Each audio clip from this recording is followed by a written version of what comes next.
Donna says, no, we got to keep it. It's not mean. I feel bad for the doll. I have sympathy for it. It's covered in blood. It's covered in blood right on parchment. Why are you keeping it in the house? Fuck's the matter with you? It's using parchment. That's way more expensive than regular paper. Oh, Where are it's they getting bougie. I'm sorry, it's bougie. Maybe he got a little too cozy with some of these birds.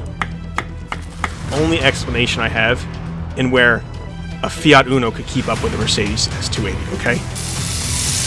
It's not that I wouldn't fight Mothman. I would beat the shit out of him. We're seasoned. So wait, you mean to tell me they have a festival commemorating the day a man got his shit rocked by an extraterrestrial carrot? My neighbors across the street, they are not real. But a pyramid is the most boring shape. Part Sasquatch, part trickster midget. Welcome to the Conspiracy Kitchen. What's going on, guys? Thank you for joining us in the Conspiracy Kitchen, where we uncover the secret ingredients behind life's daily mysteries. I'm your alien-loving, ghost-hunting head chef Joe, and as always, I'm accompanied by the one and only cryptid killer himself, my sous chef, Josh. Hi, kids. And I just want to point out a comment we got on Spotify.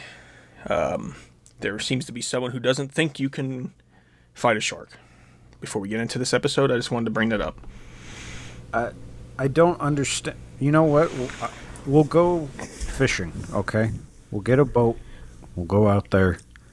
We'll find a shark. I'll jump in. And then I'll serve dinner for that evening. We'll have shark? We'll have shark. We'll have a lot of shark. I don't give a fuck. I'll kick it right in the dorsal fin. I don't give a shit. So you think you can take a shark, right? Yes. All right.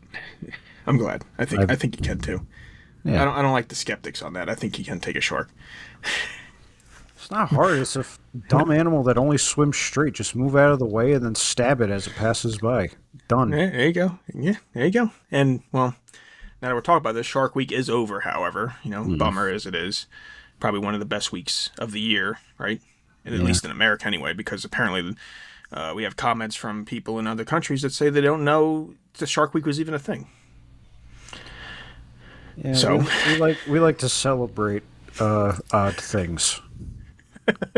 There's the Vegetable Man celebration, and then we have Shark Week. So Shark Week. Two of the best things to come about. Two of the best things to celebrate. So I think we're going to jump into something here we haven't done in a little while. We're going to do, I guess, kind of paranormal tonight. And you can't really talk about paranormal unless you talk about Ed and Lorraine Warren. Them being probably the most well-known, if you will. I don't know if I should call them popular. I think they're one of the probably two very at the top of the list of being polarizing people. You either hate them or you like them. But they're pretty well known. I think they're probably the biggest, bigger than Zach Baggins. As much as my wife likes watching Zach Baggins and stuff. They're the biggest. And no, who else knows about this self-demonologist? I guess what self-taught demonologist Ed calls himself, and the psychic that is Lorraine. So they met when they were teenagers in 1943. And, of course, we were in World War II, so Ed got shipped off for war.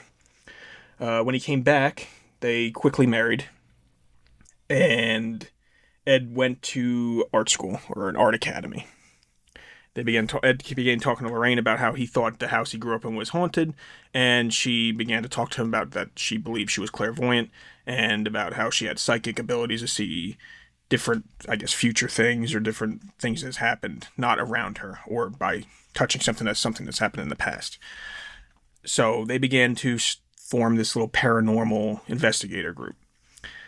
What they would do is they'd hear about hauntings, they'd go to the house, and Ed would use his skills at painting to paint or draw a house and show it to the owners. And usually this would allow him to enter the home. And they would do their tours and investigation that way. It wasn't until probably the 70s that they actually took off and became kind of big. You know, people knew their name in the 70s, and that probably started with the Annabelle case, right, Josh? Yeah. But before we jump into Annabelle, I do want to mention about his artwork. Yes, we can talk about it. They often would try to sell the paintings to the homeowners, which doesn't really make a whole lot of sense. It's the equivalent of those people on the sidewalk that like sign a blank CD and like tell you they're a rapper. It's the same concept, but they're a little shisty. I don't know. All right, we can already see that Josh is on that polarizing side where he doesn't really like Ed too much. Oh, we'll get into it. I'm sitting on the fence. I'm comfortably sitting on the fence. Yes. All right, so we'll start with one of the biggest cases that we all know, the Annabelle doll. This inspired a lot of movies. Those movies were highly embellished, though. They do not depict the actual case. Even the doll is different. Annabelle is not a child-size, sinister-looking girl doll. It is just a Raggedy Ann doll. So we have a nursing student named Donna living with her roommate Angie and her boyfriend Lou. Donna receives the doll as a gift for some reason. Do you know who gave her this gift? Was there a reason for this? Her mom gave it to her for like her 20th birthday, which is an odd gift. It's odd. It's odd, right? It's like she knew something. So, for some reason, then you're 20 years old. You're a nursing student. You're in this apartment. You have roommates. You prop this doll up on your bed or a chair for some reason. You don't just put it somewhere. For some reason, it's out prominently, right? And they would notice when they came home, the doll would then have either moved, changed positions, not be on the seat. If it was left on the seat, it would be on the bed, or vice versa. And they just kind of said, well, Angie and Donna kind of said, whatever, something happened, something dropped it, moved it, whoever, maybe I put it in a different place, I don't remember. Lou, the smart one, was like, I'm not feeling this thing. I don't know about this. He was a little skeptical. So, after this goes on for a little while, this is where I'm out, right at this point. They begin to find parchment paper with letters written on them, like notes, in like child's handwriting. So I'm assuming like the letters are different sizes, like my kids do. Curves are not very smooth; they're all jagged, and it was depicting like help messages on parchment paper. Now there was a ghost in Josh's room. Just now I heard it. It was a EVP. The parchment paper they do not keep in their house at any way. So where is this parchment paper coming from? We have no idea. It's just annoying. Like, the second... All right, Lou's a genius compared to these two bimbos. Oh, yeah. Because he's like, look, something's clearly off with this thing. And now that it's showing up with its own stationery, like... Come on. Writing you weird letters... Like, it's not meant to do that. It's a doll. It's a doll. And parchment paper. See, I'm done. I'm like, no. This thing's leaving. But I guess Lou lost out. The doll stays. For whatever reason. So it continues to write notes to him on parchment paper, which they do not possess. Because I don't think really anyone had parchment in the 70s. It was probably just the same paper we use today. And that is until... they walk in and find Annabelle oozing a red liquid that, she's like, I was a nursing student, so I kind of thought it was, blood, using my expertise. I mean, I think anyone knows what blood looks like. So at this point, they decide to call in a priest to see what's going on. Again, why? The doll's bleeding. What are we doing? Lou, I'm sorry, dude. So the priest comes in and goes... Yeah, this doll has been possessed, which I don't agree with possession of a doll. I'll get into it in a little bit. By a 7-year-old girl named Annabelle Higgins. Boom, there's the name. Annabelle, right? It's the Annabelle comes from. She died on this property before the apartment building was built. The apartment complex was built. So that's the reason the doll's doing these things. It's a 7-year-old girl. Lou says get rid of it. Of course, he's told to go stick it. Fuck off. Right? Donna says, no, we got to keep it. It's not mean. I feel bad for the doll. I have sympathy for it. It's covered in blood. It's covered in blood right in a parchment. Why are you keeping it in the house? Fuck's the matter with you? It's using parchment. That's way more expensive than regular paper. Oh, Where are it's they getting bougie. I'm sorry, it's bougie. this? Bougie, dude. It's got raggedy in the name. Fuck that doll. You're using weight. It's too much. Too much. So that goes by. And then I guess Annabelle decides, Lou's being a dick. So he wants to be gone. The other ones don't. So Annabelle decides to attack. So one night, Lou awakens in paralysis. I guess he can't move. He's frozen. And he looks down, and what does he see? He sees the Raggedy Ann doll sliding up his leg. I guess slithering right up there. Finally makes his way to the chest. The doll makes its way to his chest. And begins to strangle him. Now, I'm assuming not with the actual doll hands, because there's not even fingers on that thing. It's little stubs. But I guess the demon itself strangled him until he blacked out. He woke up the next morning and was unsure if this was a nightmare because he hated the doll or if this actually happened. Right? So, again, Lou wants the thing gone. They just make fun of him. He tells them about this, they make fun of him. It's just some dream. One day, a couple days later, Don is gone. No, not at the house. And they hear banging around in Donna's bedroom. They go in there and look, and it's the Raggedy Ann doll, and I believe she's levitating off her chair. And I guess at this point, Lou's shitting a little bit, and he realizes what's going on. The thing attacked me. He looks down at his chest, and he sees scratch marks on him. In which case, he just proceeds to absolutely shit his pants. This is, I guess, when the Warrens get involved. Well, Annabelle started leaving extra notes saying "Help Lou." She did. Instead of "Help me," it was "Help Lou," and then I don't know. Then they don't get rid of her still. Yeah, they don't get rid of her. The Warrens come, and they do their seance, and they do their spiritual cleansing, which I guess doesn't do anything. It just pisses off the Raggedy Ann doll, the Annabelle. And eventually, Donna comes to her senses and says, I don't want this thing anymore. It only took fucking God knows long. I would have been done a long time ago. So, Ed agrees to bring the Raggedy Ann doll to his museum. As a museum piece, obviously to try to make money off her, and just get it out of the house. So they don't want any part of it. So Ed describes on the way to the museum to bring her there in the car, the brakes and steering failed multiple times. And almost got him killed, I guess, several times. So he had to douse this Raggedy Ann doll while driving in holy water to prevent it from killing him on the way to the museum.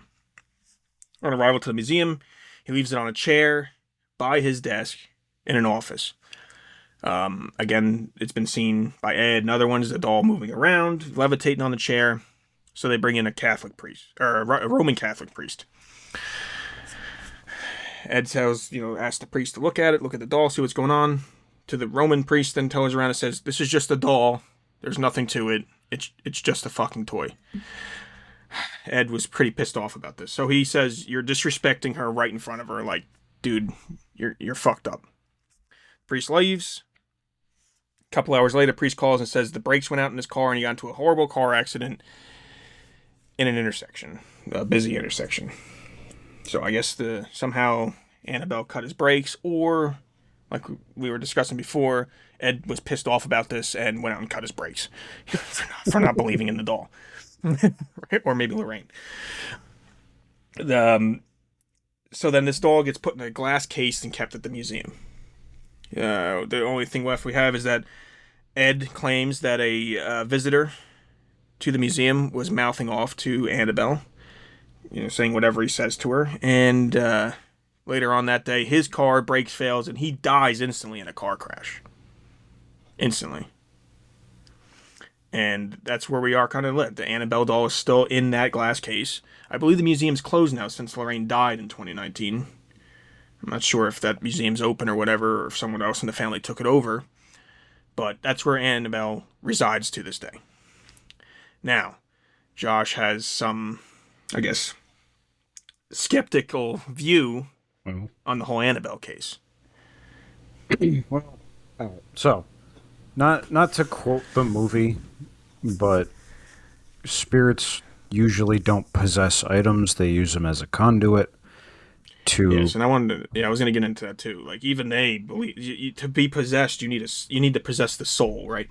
So like inanimate or innate objects would be attachments, right? Yeah, it's So just basically using it as a puppet yeah, to get the attention of a soul. But that part I could believe, not this instance in particular, but there have been cases in the past of dolls being, haunted or whatever. Like Robert the doll was another one. yeah. There's also another doll in Canada that people have been they've gotten into accidents after disrespecting it.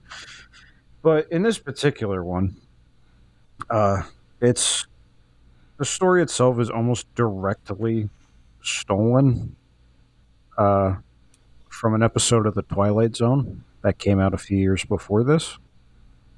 The episode is called Living Doll, and I actually before this episode I watched it today. This the mother comes home with her daughter, this little girl, and she bought her a new doll that talks and moves and all that. And stepdad is angry because it was expensive. So he basically flips out on her in front of the daughter and the doll, like, "Why are you spending all the money?" Blah blah blah.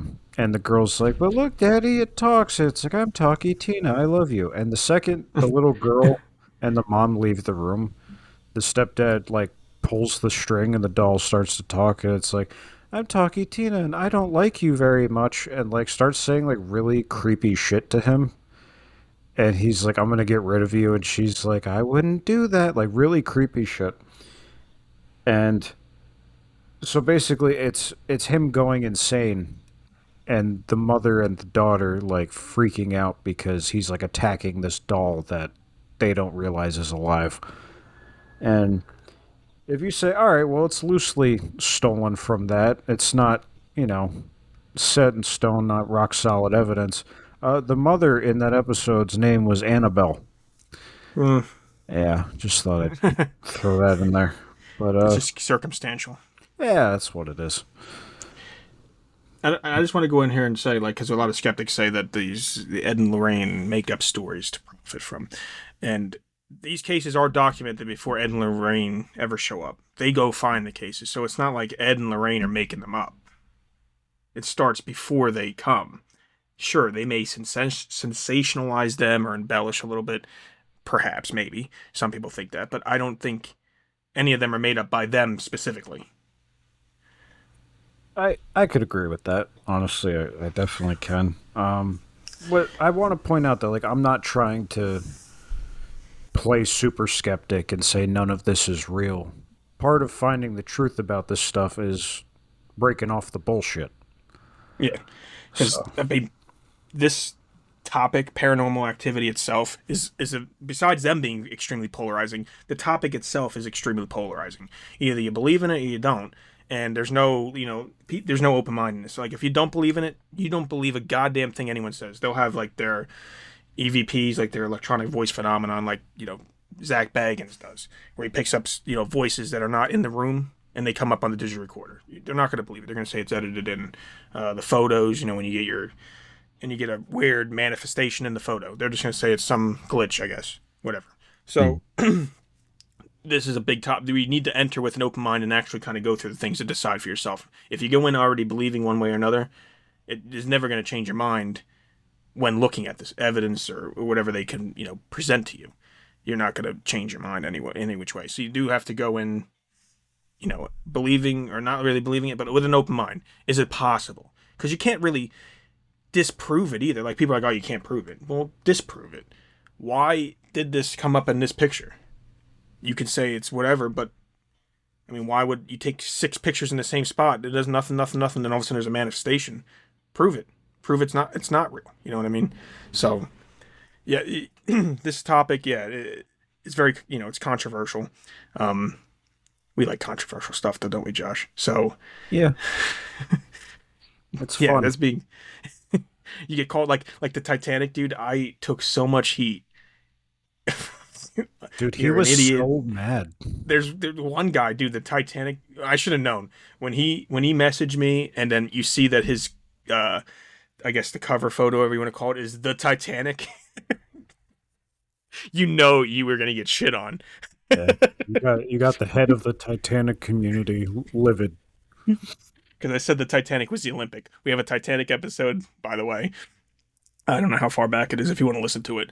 We have some theories about maybe it wasn't the Titanic that sunk. I said it was the Olympic. I have a video that kind of makes it look more like the Olympic. It was from the freaking movie that they actually went down to the Titanic and filmed. The windows don't look like the Titanic's windows, but whatever. If they are, I'm an idiot, like that guy said, so whatever. But now that we're off track on that. I think we should go right after this another big one everyone knows about. I'm assuming everyone knows about would be the what am I saying? Annabelle again. The Amityville house. Mm. It's probably a big one, right? A lot of people know that freaking house out there in New York. Dude, there's been like 50 movies made about it. 50. 112 Ocean Ave in Amityville. Can you even live near this house? I mean, there's freaking probably people all over the fucking place constantly fucking around. So this all starts, this house, normal house, whatever. It all begins with the DeFeo murders. So back in November 1974, Ronald DeFeo Jr. runs to a local bar and screams that he thinks his parents were murdered. Obviously, people are like, yo, maybe we should check on this. The guy's 23 at the time. So they go, police show up, and they basically find a slaughter. His parents and 4 siblings are all found lifeless in their beds with rifle shots. Thinking maybe it was a mob hit, the policemen are like, oh, this doesn't look right. They take in Robert DeFeo Jr. to the police station to ask him some questions and kind of protect him. They don't want him to get shot, too. However, when they start asking him questions and questioning about, what he saw, whatever, they kind of like, oh, this guy's kind of fucked up. Maybe he did it. And kind of find out that he actually did it. He shot 6 people, his parents, his siblings, with a rifle, killing them all in bed. He claimed that he heard voices and stuff like that, but then DeFeo was convicted of 6 counts of secondary murder, and basically you're screwed. You're sentenced to life in prison. The thing to me about this whole thing, Ed and Lorraine Warren come later on, and they believe that these murders caused the demon infestation for when the Lutz family moves in. The Lutz family moves in about a little over a year later. They got the house cheap as shit, $80,000, I think, very low price for the time, and they experienced paranormal phenomena like immediately. Strange noises, freezing cold spots in the house, terrible odors, I guess like sulfur or whatever. They see shadow figures sliding around. George says he wakes up every morning at like 3:15 a.m. That's about the time that the DeFeo murders occurred. He kept telling him, feeling compelled he has to go out to the boathouse and check on it. So after about 28 days of dealing with this, the family leaves, runs out of the house, leaves most of their stuff behind. And then Ed and Lorraine Warren come. They say that, they don't even like this house. I believe Lorraine walks up the stairs and says it feels like a ton of water is being pressed on her chest as she's going up the stairs, and she had to actually pray to continue to go. She sensed demonic presence in the house, and Ed attempts blessing the house, trying to get rid of its oppression. They claim that, again, like I was saying, they claim that the murders caused this negative entity, or negative entities, multiple, to come. It was like a magnet, the murders. Now, if you ask me, I don't think so. I think something was already in the house, causing Ronald DeFeo Jr. to kill all his parents, or kill both his parents and all his siblings. First of all 6 were found laying in bed as if they were all asleep. Now, if you ask me, the first gunshot goes off. Motherfucker, you're awake, aren't you? I was just going to mention that. So when you're...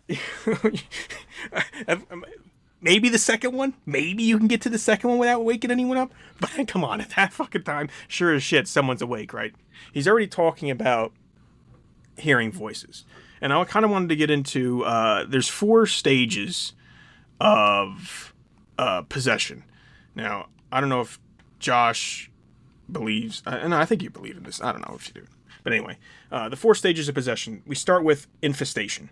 So infestation is when they kind of establish a presence at the location you're in. It causes like uneasy feelings, and then you get the strange noises, knocking, footsteps, scratching, whatever, odors, objects moving a little bit, or feelings of like someone watching you.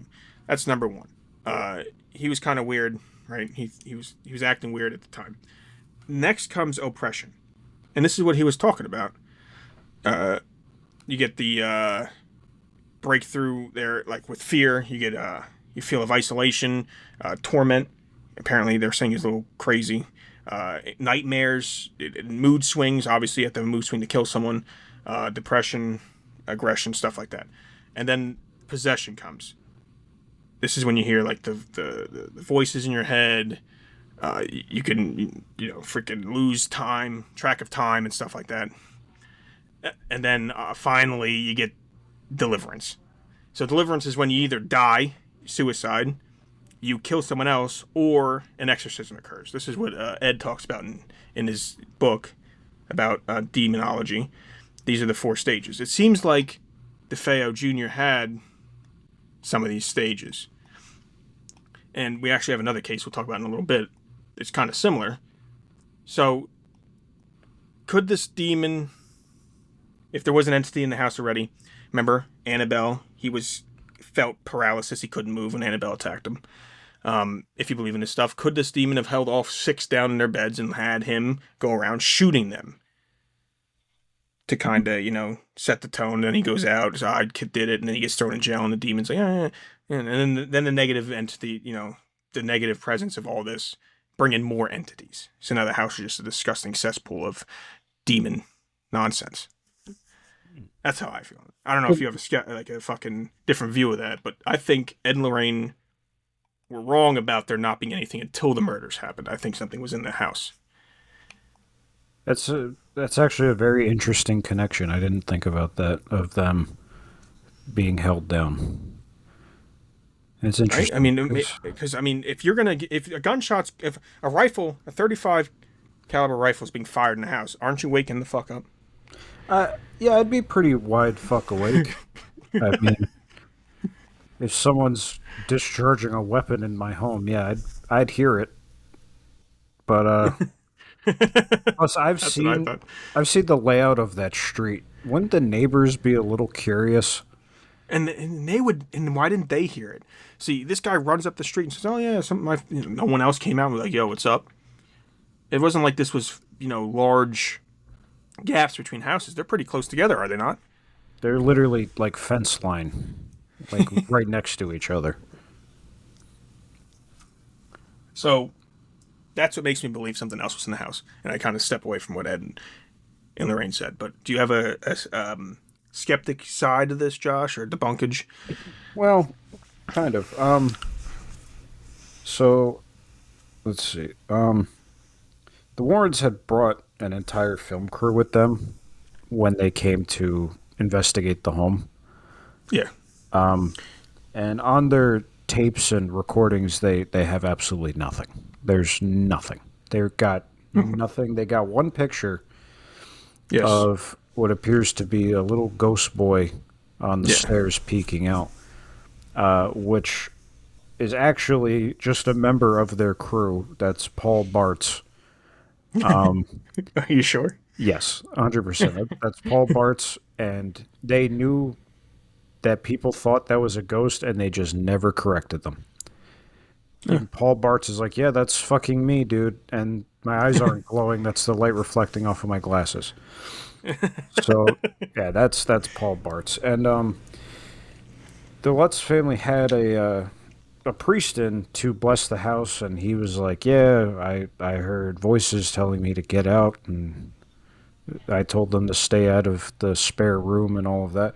But in reality, they did have the priest over to bless the house, and he noted nothing strange. He later was like, no, there's nothing. The house is actually very nice. They were lucky to get it for the price they got. It was a steal. But yeah. Now, So then why would they leave without any of their possessions?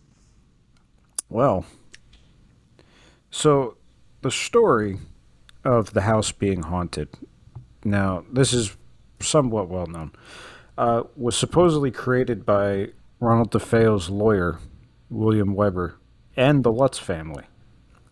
Mm-hmm. So they knew each other, and they were sitting around drinking one night, and the lawyer wanted an insanity verdict for Ronald, and the Lutz family was struggling. They were behind on bills and all that shit, so they needed money. So they wanted to come up with this idea to get attention and get a book deal out of it, which the lawyer was working on a book deal for this whole story. And so they come up with the idea, the house is haunted, just say you moved in, this is what you're seeing. And they got in touch with a writer that was Jay Anson, who wrote the book, The Amityville Horror. And the Lutzes didn't like the deal they were getting, so they decided to just go without the lawyer and share the story with Jay Anson, who offered them a 50-50 split, which is, Okay. I mean, it's still making money to this day, so. But, yeah, they came out saying, like, yeah, this was, all made up, and basically came up with the idea over 4 bottles of wine one night. And there you go. So you think it's debunked? I think so. So Amityville's fake, Annabelle's fake? Yeah, I think those are fake. Those stories in particular, I don't think ghosts are fake, if that makes sense. Yeah, so you think... Okay. So nothing paranormal happened. All right. Or if it did, it wasn't to the Lutz family. They're just a bunch of assholes. They were trying to profit, but Yeah. maybe the killings were caused by a evil entity. That very much could have been the case. Because no one can explain to me why 6 people don't get out of fucking bed. After 5 shots, the 6th person doesn't get out of bed? Yeah, some of them are in the room together. Boom. With the, I mean, you know what I mean? There's like muzzle flash. They're not seeing that? That's what I'm saying. Something happened. Something's going on in there. Yeah, so I think you're actually correct on there being an entity in the house during that time, but I don't think it was there during the Lutz family. Okay. You said it just left? It's possible. I mean, it could have left. It could have been attached to Ronald and stayed with him. All right. Yeah, so remember so the Lutz didn't see the walls oozing green slime. They didn't see that? No. They lied. It was They an didn't old see house. like the Krusty Krab. Oozing green slime. Nosferatu. Or what about the pig-like creature with red eyes? They said they saw up in the window. Well, they also said that they found hoof marks in the snow outside the house. But they weren't living there when it snowed. Yes. So that's another hole in their story. They weren't there at all when it snowed. Just saying. Did they say hoof marks outside, or did they say in the snow? They said hoof marks outside in the snow. Well, maybe they were drunk. Or Could have been in the mud. lying. Yeah, but why would you lie like that? That's just stupidity. For a book deal. See how massive the Amityville Horror became? Yeah, it did. Ryan What are we Reynolds is doing? in one of the movies. What are we doing? What are we doing? I don't Why know. are we not having haunted houses? Well, Come on, Josh. I'll go to a haunted house. I don't give a fuck. Why aren't you getting a book deal? Who's gonna write that story? Some fat bald asshole yelling at a ghost in an empty house. People Yeah. will be clawing for that book. Yeah. Moving on to, because I guess Amityville's lots debunked, but DeFeo. Now, they said there was no, but we kind of said maybe there is. I think we flipped on to Ed and Lorraine there. But I think we should move on to the Enfield poltergeist case.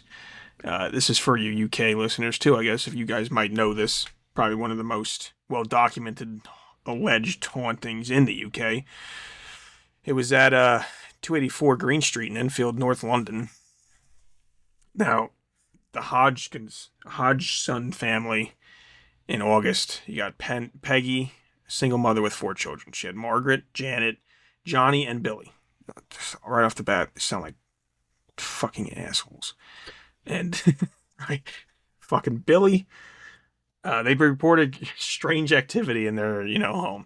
They said there's furniture moving, knocking sounds, objects being thrown. Every day, like normal stuff you'd keep in a house would go missing. They didn't understand where it'd go. They said that, mostly it was Janet, the 11-year-old girl. She was exhibited to be in trance-like states. And during I guess what you would call a seance, or I guess it would be a seance, right? She began speaking in like tongues and said she was Bill Wilkins, I think his name was Bill Wilkins, a former resident of the house who died there in the chair downstairs or something. Neighbors and police, though, witnessed some stuff happening. Chairs sliding, unexplained knocks. We even had a police constable. I think they call them bobbies over there, fucking England. Do they Bobby. still call them that? I thought that was like I thought it was like an 1800s thing. The bobbies. Yeah, he even signed an affidavit noting he saw a chair move unaided. It slid across the floor. And when you get police signing affidavits and saying, this is happening, it gives a lot of credibility to it for the news. So then BBC starts covering it. Ed and Lorraine Warren, this house really wasn't, there was other researchers there that were way more prominent in doing this case than Ed and Lorraine Warren. They only show up briefly. In 1978, they were invited by the Society for Psychical Research. I guess that's how you say it. SPR over there in England. So yeah, they say that there's it's similar to the Amityville house. They swear that the Amityville house was demonic oppression there. This has a demonic oppression. Is there debunks on this? Because we have police literally stating that they saw stuff. You had furniture flipping over, fires igniting in the fireplace randomly, Janet being thrown from her bed. I believe this is the house. They have tons of recordings of just random spirits talking in the background with no one actually speaking. So it was an 18-month investigation, and they logged over 1,500 incidents in this house, and not just the owners, neighbors, journalists, and cops. So this is a hard one because you could debunk parts of it. Yeah. But you can't do the whole thing because there are so many witnesses involved. Now, first off, Janet admitted that her portion was a hoax. So Janet's a piece of shit right off the bat. So the kids kind of admitted some things, but not everything. Some things, but not everything. Like the pictures of her floating, they also found the rest of the pictures of her jumping off of her bed. So there's that. Also, in the videos, they were saying you could hear the voice coming out of her mouth, but her mouth isn't moving. Oh, that's spooky. I've seen the videos. Her mouth is moving. She's doing an impression. She's an asshole. Ventriloquist thing. Yeah. She's just an asshole. Janet's a dick. But the other stuff, the furniture moving, things like that, I mean, if witnesses did see it, I can't disprove that. But Janet, as a person, is an asshole. So she's foul. Yes. So you're trying to say maybe there was something there, moving some stuff, but it wasn't that strong. It's just a little poltergeist activity, and you're trying to say they were like trying to embellish and make it bigger than it was, perhaps for another Amityville-esque payday. Well, they think about it. They saw how big that one was, Yeah. so that would be Now, quite swell. now, all through the time, people do say that Ed and Lorraine are just doing this for profit. But they always come back and say, well, we don't charge anything to go to the houses and try to do their seances and the exorcisms. They bring Roman Catholic priests there to do exorcisms and to help the families. They never charge anything. But, I mean, they get paid for book deals, right? Movie deals, interviews, lectures. So, I mean, they're making money. They're making millions of dollars off this stuff. They have a museum. Just like Baggins has the museum in Las Vegas. So, I mean, do they honestly think, do they really think they're helping? Like, they could actually think they're really, convinced that they're helping these people, and they're just getting money on the side. And it looks like something, or are they actually just scumbags behind the scenes? I'll get into it a little more later on. I think 50% of that team believes they're really doing some good. Okay. But, yeah, we'll get into that a little more in a bit. Okay. And, the Enfield house, was that one of the Conjuring movies? That I don't know. So I've seen some of the movies, not all of them, though. Okay. Well, the next one is definitely a Conjuring movie. That's I believe this is the first Conjuring. And that would be the Rhode Island house known as the Arnold Estate. Mm-hmm. This is a farmhouse built in 1677. Back freaking when we were still part of, the UK, or England, if you will. But it was investigated by Ed and Lorraine Warren in 1973, and it is, yes, I believe it's the first Conjuring. The Perrin family was the ones that moved in. It was a Roger and Carolyn Perrin, along with their 5 daughters. They had a bunch of daughters. I believe that Andrea, Nancy, Christine, Cindy, and April. Now, they moved in. It's a 14-room house. Pretty big. On 8.5 acres. They then, soon after, began seeing, again, paranormal activity stuff. They saw a tall woman in a gray dress, unexplained noises, strange odors, same stuff. Objects moving around. Carolyn seemed to be scratched quite often. I believe, is this the house that there's a lake on the property, right? Yes. So, what I believe, wasn't one of the kids intentionally drowned in the lake? Not of the Perrin family. No, not of the Perrin family. Before this. I believe there was a kid that was potentially drowned. Oh, yes, because there was, that they know of, 8 people died on the property, some of which were children. Yeah, it was like the Bathsheba, I think her name was, or something. Yeah, Bathsheba. She was in there from the 1800s. She lived there.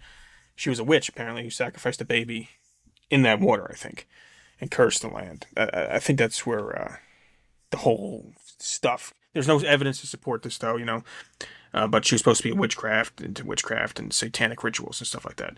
So the Warrens then go in 1973 because Caroline contacted them after other paranormal groups said there is no evidence of anything being here.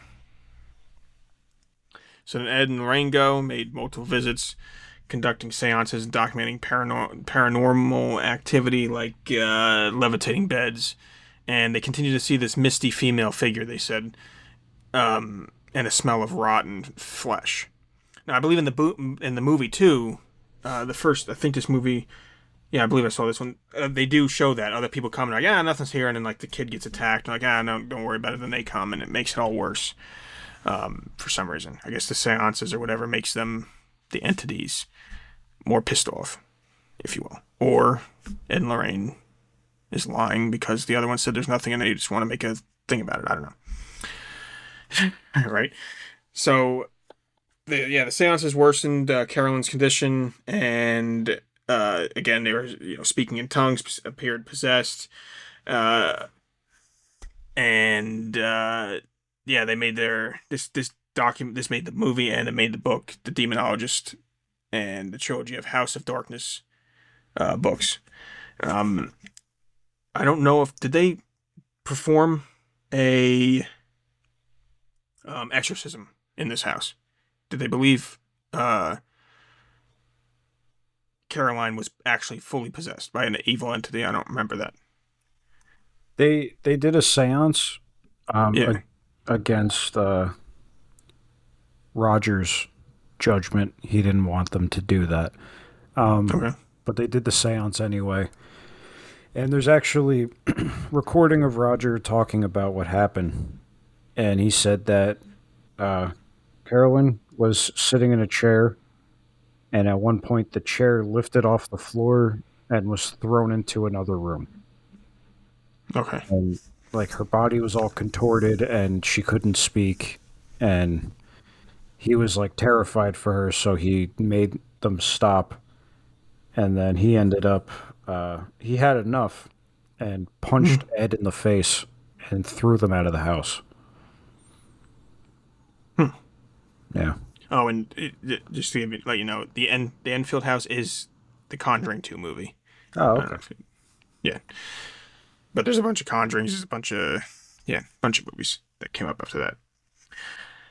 So, what do you feel about this house? You're debunking this house, or are you saying there's something there? I think there could have been something there. I know the family definitely believed it, especially Roger, with saying his wife was thrown. But there's a couple things just to mention. When The Conjuring, the movie came out, the owner of the house at the time, I think it was like 2013, that was Norma Sutcliffe. She mentioned that she had to deal with dozens of people just showing up on the property at all times of the day, even in the middle of the night, and just walking across the property, taking pictures. Yeah, it sucks. Yeah. So she sued Warner Brothers. Oof. And then she took a video basically doing a history of the house and the property. And in the video, she does research and says that Bathsheba, who was meant to be the evil spirit of the house, never lived in the house. She never lived on the property. She lived nearby, Oof. but she didn't live in the house. And people that knew her actually claim that she was quite a lovely woman. Never killed anybody. Never did any witchcraft. And Norma had lived in the house for years, and she never experienced any kind of paranormal activity. Also, something else to note, the parents apparently never called the Warrens. No. The Warrens, and this is something else I learned, they just showed up there, which they did a lot, apparently, to different people. And they finally left after Ed got punched in the face. So, if there was a spirit there, I don't think it was Bathsheba. It could have been spirits of, soldiers from the time period of the house built, because I think it was Cindy, the daughter. Yeah, spirits apparently whispered to Cindy that there are 7 dead soldiers in the walls. And then Carolyn said that she walked into the kitchen and saw what looked like a man leaning up against the wall in old-timey clothes.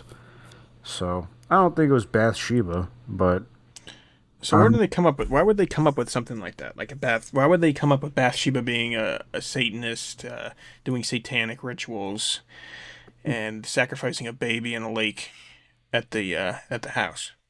Well, when they got there, apparently, according to Roger, they walked all over the property and the house and looking at everything. And in the cemetery nearby, there's a broken down tombstone of Bathsheba. Yeah, So they easily could have just taken the name and ran with it. could have. Yeah. It's a possibility, I guess. Yeah. So not totally debunked, but again, just another instance of the Warrens just kind of showing up. Showing up, doing whatever trying they to wanted. sensationalize. Yeah. Okay, maybe, perhaps. So, getting into possession, I guess, and stuff like that. I wanted to talk about also the "Devil Made Me Do It" case. The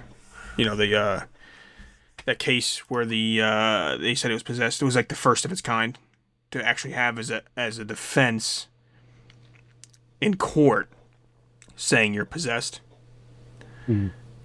So, 1980, you get the Glatzel family. Judy, her sons David, Carl, and Alan, and daughter Debbie, moved into a rental house in Newton, Connecticut. At this time, David began exhibiting strange behavior. So, if they talked about how he was not into horror movies, not in anything like that, never was interested in any of that crap.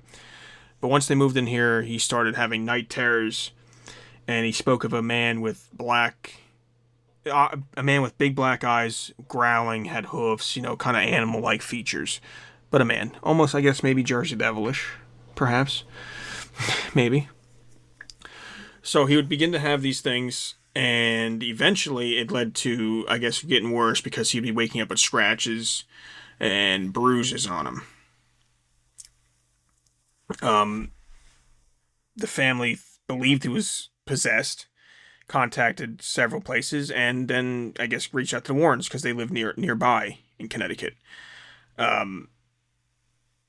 So in February '81, Arnie, which was Debbie's boyfriend, stabbed the landlord because they move.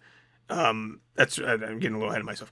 They move out of that place and into a different place because they wanted a new start. They did a seance with, I guess, with the kids, and they thought it would help David's, I guess, recovery, if you will, from this possession if they moved out and got a new place. So they went to a rental place that the owner of where Debbie worked, she worked like a dog groomer.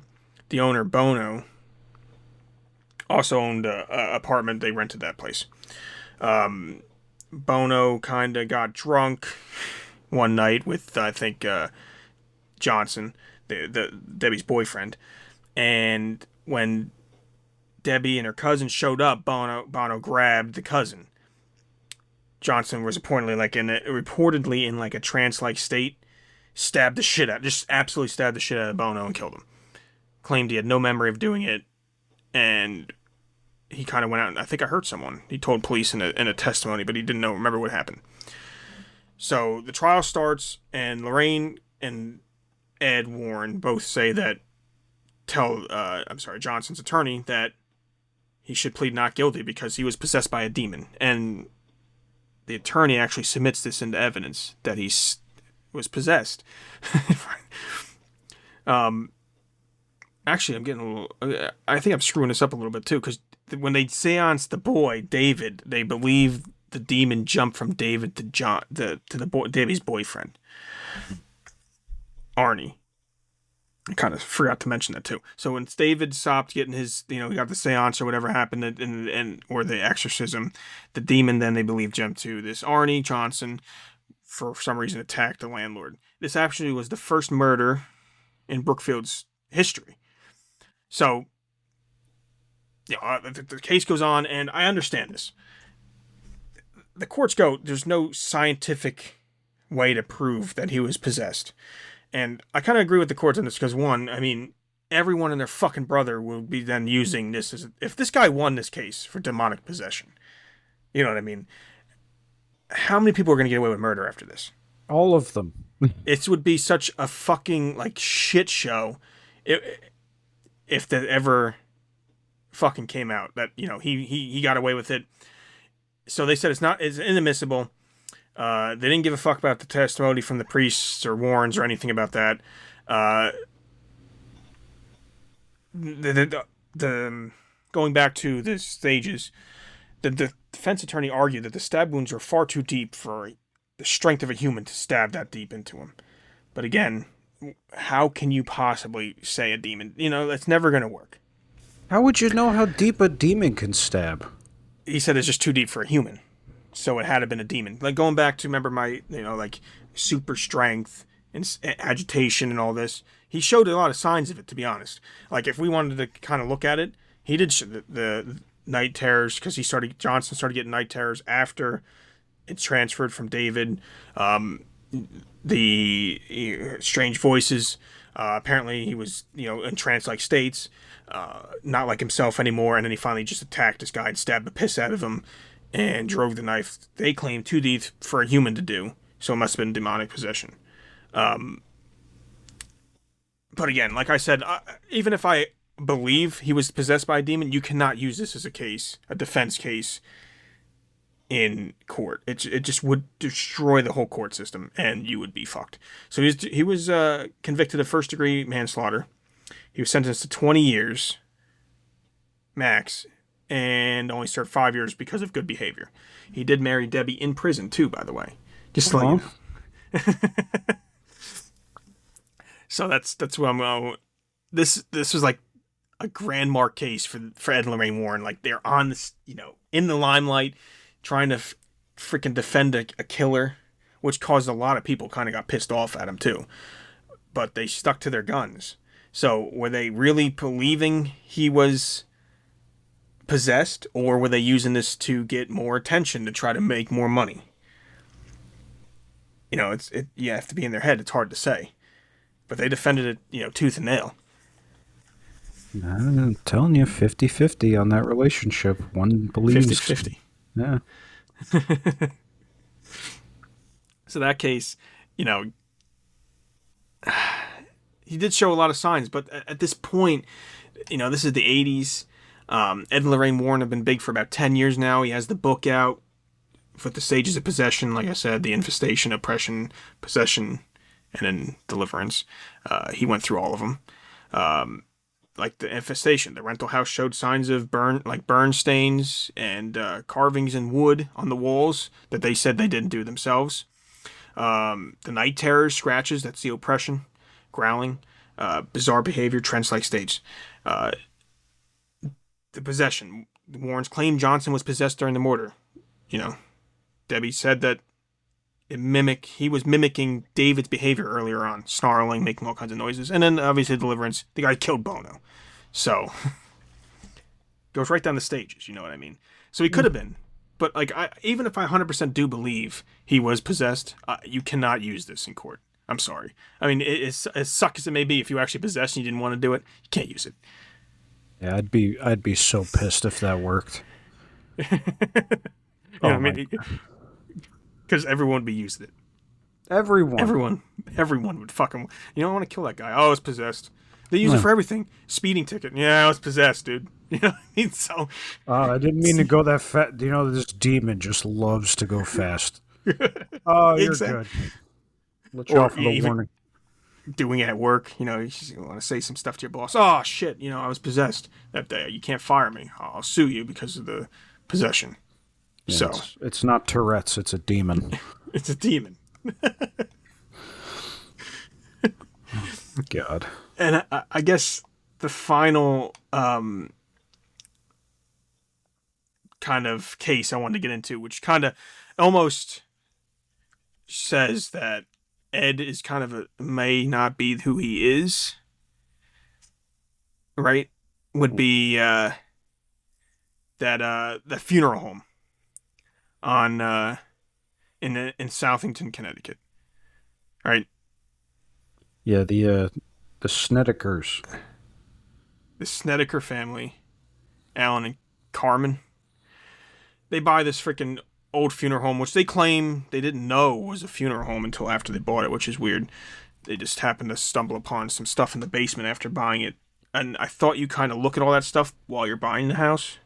Like, don't you do like a tour of the house? Like when we bought this house, I mean, I viewed it before I made an offer. After you make the offer, you have the fucking home inspector come out. You go through the whole house again with the home inspector. Then, right before closing, you go and you do your final walkthrough. So for them to not realize this was a fucking funeral home until after they bought it makes no sense to me. None. So they claim. Well, he discovered the basement because they move there because their son Philip was being treated. He was being treated with he had cancer, and he needed the was it cancer? Yeah, he had Hodgkin's lymphoma, and he needed the cobalt treatment, right? That was nearby at a hospital. And they were sick of the commute, so they decided to move to Connecticut, and they move into this house, and then they want to bring their son home, obviously, because it's their kid. So Alan decides he's gonna fix up the basement, and they moved in with they had 4 children of their own and their 2 nieces, and Alan decides to fix up the basement for Philip. And when he's down there, he starts finding like embalming equipment, and then 2 more rooms that were used for like storing dead bodies and caskets and whatnot. This is something you find during your home inspection, during your final walkthrough, during your original walkthrough before you make your offer. When it's going for the tour of the house to begin with. That doesn't make any sense how you don't find that until it's too late to me. It was a little silly. Shit. Oh yeah, you got the house pretty cheap too. So Philip being diagnosed with cancer, getting his treatments at the nearby hospital. Right after they move in, apparently he changes. He gets somehow diagnosed with schizophrenia, like off the rip. He keeps seeing apparitions of a man with long black hair. He's violent. And then for some reason, I believe it's the parents, right? Alan and Carmen. They are physically and sexually assaulted by unseen entities. It was the 2 parents, wasn't it? The kids too. Some of the kids. And the kids too? Yeah, and well, Philip didn't get diagnosed with schizophrenia till later on, I think, but he because he was in the basement. He wanted to go back and stay at the hospital because he kept seeing figures walking around the basement. Mm-hmm. And it scared the shit out of him, as it would. I mean, I've lived in a basement. If I saw someone walking, I would just start swinging, but that's me. I also don't have Hodgkin's lymphoma. No. But yeah, the kids were also getting, I don't know, violated by ghosts is the only way to really put it. So when the Warrens come up because of the sexual assaults, the Warrens then come up and say that the house is infested with demons, but also says that the reason they're being sexually assaulted is because the previous the previous funeral home owners were engaging in necrophilia. So then it would turn around where the dead bodies, their spirits then would be pissed off and then would take it back out on other people moving into the house. And that's what they claimed. They were doing, same things. Ritual seances there. Ed then reports heart issues during these rituals. He attributes it to demonic influence. There's demons are doing this to him, and everything resolved itself after the exorcism's done. This is where I guess their credibility really gets hit hard. That's why I wanted to bring this up last. They wanted to make a book, so they hire Ray Garton. You could say that. So they want to write a book in a dark place. He goes and interviews the family and realizes this family is dealing with their own issues. Not, spirits, but also drugs and alcohol. And he gets kind of upset because they're all saying different stories. They're contradicting each other. The stories are changing and stuff, and all this. So then Ray goes to Ed, because Ed was already there, investigated, and said all this stuff, and says, "Hey, Ed, what's going on here? They're saying different things. I think they're on drugs. There's alcohol involved. They're not really knowing what they're talking about. What should we do? How do we do this?" And according to Ray, we don't have this. No one else can collaborate this or whatever. Maybe Ray just doesn't like Ed Warren, doesn't like the Warrens or anything at all. Ray states that Ed told him, use what you can. You got most of the story. Make the rest up, make it scary, and sell the book. So he writes the book, says it was a low point for him. But still, he still makes the book and sells it, right? So even Ray, kind of a scumbag, right? If he was anyone, he would have been like, no, I'm not doing it. I'm not going to make it up. I'm not going to write it, because I believe it was supposed to be titled a nonfiction documentary, right? Mm-hmm. So shouldn't he also kind of step back and say, no, I'm not going to do this? I mean, if he had morals, yeah. So he's talking shit about Ed. Meanwhile, he's doing the same shit. Yeah, it's the dumbest thing I've ever heard, because he wasn't he a known horror writer? Yeah. And Ed hired him to be like write a nonfiction documentary. It's nonsense. And the other thing that's not mentioned, and we'll go to Philip for a second, he had been caught touching his cousins inappropriately several times, and on one occasion almost going all the way. So if they're being touched by spirits, it's most likely just Philip.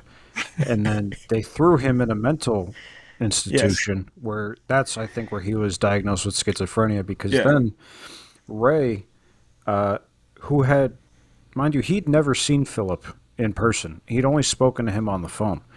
So he spoke to him on the phone while he was in the mental asylum, and Philip told him, like, yeah, I have schizophrenia. Ever since I started taking the meds, I haven't seen the spirits.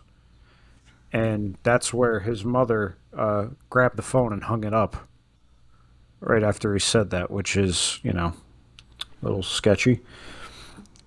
No, it's just blocking his ability to see the spirits. That's... Maybe you need to be a special type of person, or you need to be a special kind of open-mindedness or in tune with certain energies to be able to see the spirits. And then the schizophrenia medication just blocks that. Yeah, but it's that mixed with the fact that, they lived in that house for 2 years without incident. And it wasn't until their landlady threatened eviction for being behind on the rent that the house was suddenly haunted. So there is that. And there were other tenants, because it was a duplex, and not a single other person experienced anything. Well, they weren't on the scary side, the spooky side. My mistake. I apologize. But no, I genuinely think that I think everyone in this situation was an asshole to an extent. Yeah, except for Lou. Lou was a God damn it. I want nothing but the best for Lou. And whatever hospital they worked at, I would never want to go there, because they are the dumbest people. You find a doll covered in blood, all right? And you don't immediately get rid of it. Or I'm sorry, a doll starts writing you notes, and you don't want to just toss that thing into the fucking ocean. That's what I said. As soon as the parchment paper's found, the first fucking letter on parchment paper saying help and kids writing, this wasn't here before until the fucking doll came in there. Until Annabelle was here. I can't. You know what I mean? We can't. How do you keep that? How do you keep the Annabelle doll in the house? You don't. You just don't. You can't. No, and so I keep hinting that their relationship's a 50-50 in believing things. So I'll go into that, I think. Yes. I think Lorraine really is clairvoyant. Is that the word? Can really see spirits and all of that. I believe she can. I truly do. Ed, in my opinion, is a piece of shit. Now, I have information to back that claim up. So, All well, right. go ahead. No, no. I was gonna say you have the information for it. I Yeah. was just saying you think he's just using. So he saw Lorraine as like a just a nice like ticket to get some money and stuff. She can do it. I'll just fake it till I make it Yeah. type of thing. Yeah. He's her glorified stage manager. Okay. That's what he is. So, the reason I think he's a raging piece of shit is because in the movies, you see their relationship and they are a happy, overly religious couple, head Yes. over heels for each other. In real life, Ed had a mistress that he met. Allegedly. Oh, allegedly, because he drove a bus for a while before they started their whole paranormal career, and he met a girl that he fell in love with.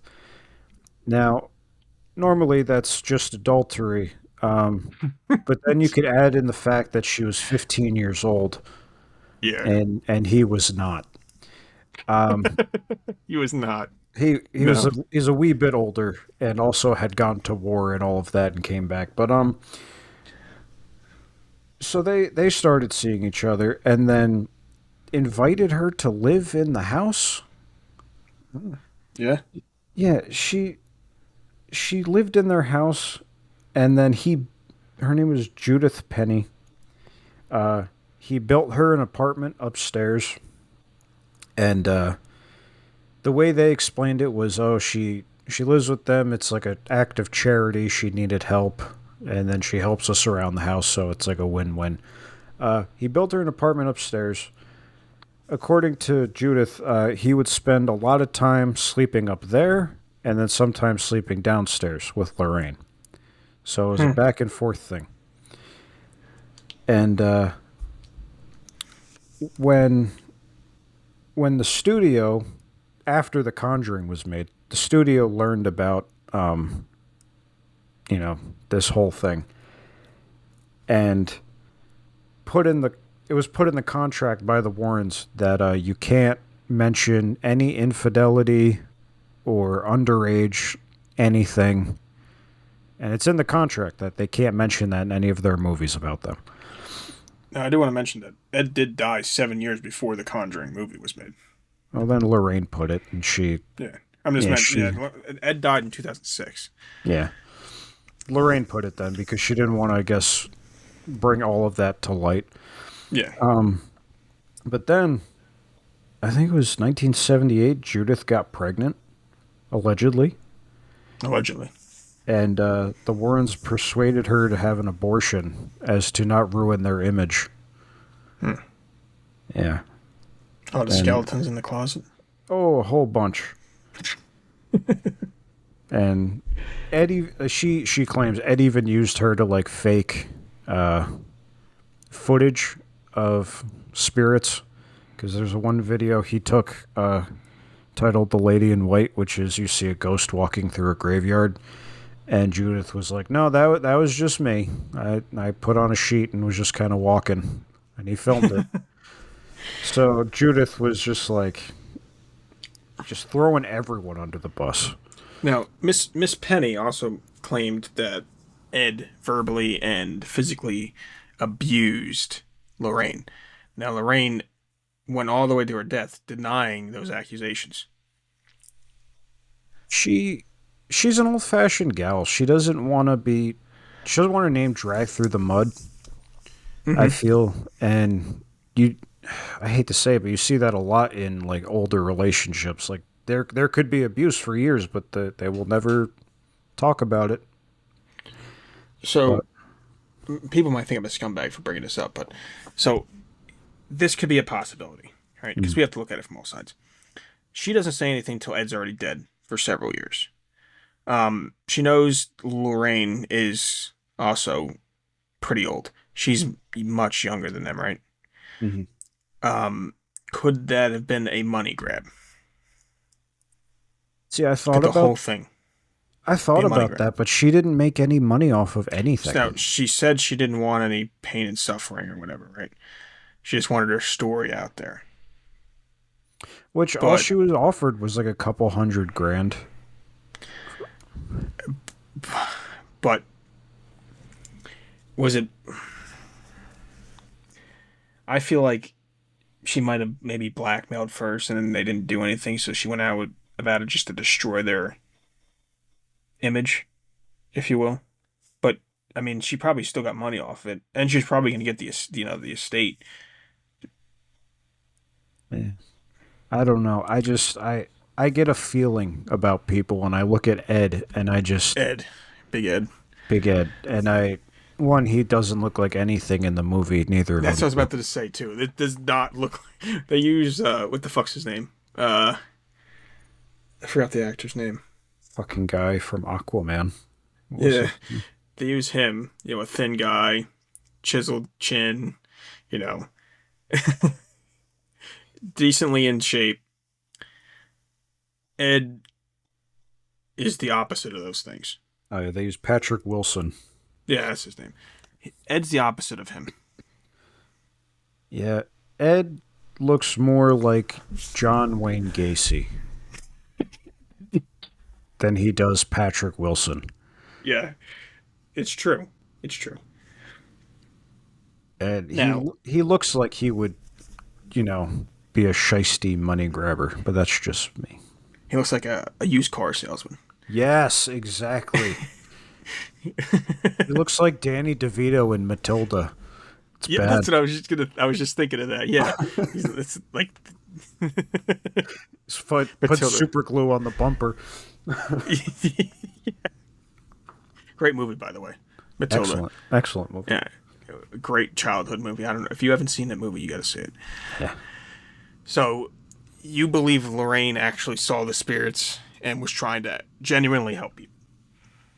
I do. I think she was very genuine in everything she did. I'm not basing that off of. I don't know the lady personally, No. Yeah. but just from what I've seen and read, I feel like she's genuine. And then I look at him and I'm just like, I don't know. I can't say. He saw for the sure. money signs and he took advantage of Lorraine and her ability. And he was more like the salesman. He sold her ability to make money. He used it. And he'd been doing that since they were, kids when he was selling his, signed blank CDs. Oh, I'm sorry, paintings of homes. Painting to of the people- person's home. Yeah, to the people who live in the house. Why would you need a painting of your own house anyway? They put on the wall. Who gives? What are you gonna do? Are you gonna point it out at a party? Like, oh, look, it's where we live. Like, who gives a shit? I know. I saw it when I came in. Yeah, I bought the house. I don't need to look at it on the wall. Just go outside and sit on my lawn. Anyway, but no, he just seems like he was a money grabber from the start, and I could just be an asshole for saying all of this, but I don't know. And the fact that I keep hearing that not many people called them, they just kind of showed up. I feel like he was just dragging Lorraine along, like, hey, come on, we're doing this one now. Let's sell a Bible here. Like it. That's how they started before they had the money, though. They would just read for cases and show up and then paint the house. Such a shitty way. And then the owners would give them tours. I mean, it worked. I guess. As mad as you want to be with Ed, it worked, and it didn't just make Ed money. So like, either way you look at it, they were huge for Hollywood. They're huge for the movie industry. They're huge for the book industry. They made a lot of money for other people as well, not just themselves. Yeah, I mean the Conjuring verse movies it's like a multi-billion-dollar franchise at this point. Yeah. None of them are good, but I don't know. They're not. The one had like a werewolf, and like I don't know what's going on. Trying trying to remember the one Conjuring. I believe it was the Conjuring. The last one I saw was when the kid was laying in the bed, the hospital bed in the room, and he was like paralyzed and could barely move. I But then couldn't tell you. All the flies started flying off him, and they started. Then all of a sudden, he just decided to get up, and they drug him out of the house because he was possessed. But if they drug him out of the house, the demon could no longer possess him. I couldn't tell you which one it was. They're all pretty much the same to me. And I love horror movies. I really do. But I can also see when one is just a cash grab. And the Conjuring movies are very much jump scares and nothing. That's the point of them. Yeah, they're jump scares. But you do believe in some kind of spirits or demonic entities. Absolutely. You do. You just don't like people. Yeah, you don't like the people profiting from them. I don't like people taking advantage. Yeah. It's like the of other same people's fear. Yeah. It's also the same as those people that like they claim to be mediums, so they get a big crowd of people and they're like, "Oh, I'm hearing a name. Starting with Benji. Oh, my husband's name was Ben. Like, oh, it must be him." And then it's so stupid. And it's such a dickhead move to play off these people's feelings. But I don't know. I mean, we like to talk about this stuff. Does that make us assholes? Are we profiting from it? No, actually, we're not. So I guess we're just having a conversation then. We're just having a conversation. So would you want to go to Lilydale? You know Lilydale? New York? What's in Lilydale? So Lilydale, New York is the psychic capital of like the United States, if not the world. There's like a fucking... Look it up even on Google Maps. Any of you guys. Look it up on Google Maps. Or Apple Maps if you haven't. But there's literally like a psychic every 2 doors from each other. I'm not even playing. Like, look it up. So you can go there and you can just... I would just go there and see which ones are kind of legit and which ones are just complete assholes trying to get money. That's what I would do. Jesus Christ, there's so many. That's what I'm saying. That's what I'm saying. Lilydale. There's 3 just on this one street alone. Yeah. So how do you make any money? I feel like the supply and demand thing is way off. There's way too much supply in Lilydale. And there's not that many residents. Are they all going to these psychics? The fuck goes on in Lilydale? Psychic capital of the world. So, you know what we got to do now? We got to go and we got to try each of them out. And we got to rate every them. Single one? Yeah. We got to get like a bracket system going. Okay. And we'll see who the real psychic is. Okay. That's fine with me. So the question I guess I have, and a lot of people probably have, being the cryptid killer yourself, could you fight a demon? Fight 2 demons. I am the werewolf. Now, I actually thought about this today. How would I fight an invisible entity? And I have a theory. It's a working theory that I got to test. Okay. I want to get 2 brass knuckles. And then I want to submerge them in holy water. Okay, shouldn't they be iron? 2 iron brass knuckles. 2 iron knuckles. And then submerge them in holy water. Okay. And then as soon as I'm standing in a room that's meant to be haunted and it gets a little chilly, you know how it does in the movies? Yeah. I'm just going to start swinging. You want to coat them in salt, too? No, I don't need the salt. I'm not scared. Salt is like a witchcraft thing. You see it in Hocus Pocus where you make the salt circle. Yeah.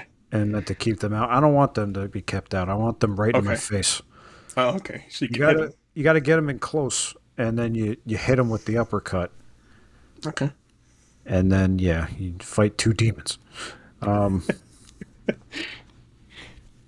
But I really think we should go on like a ghost, like a investigation one day.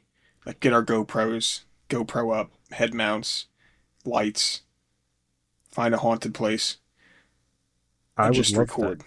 Yeah, I think we should. I would absolutely do that. I need a GoPro,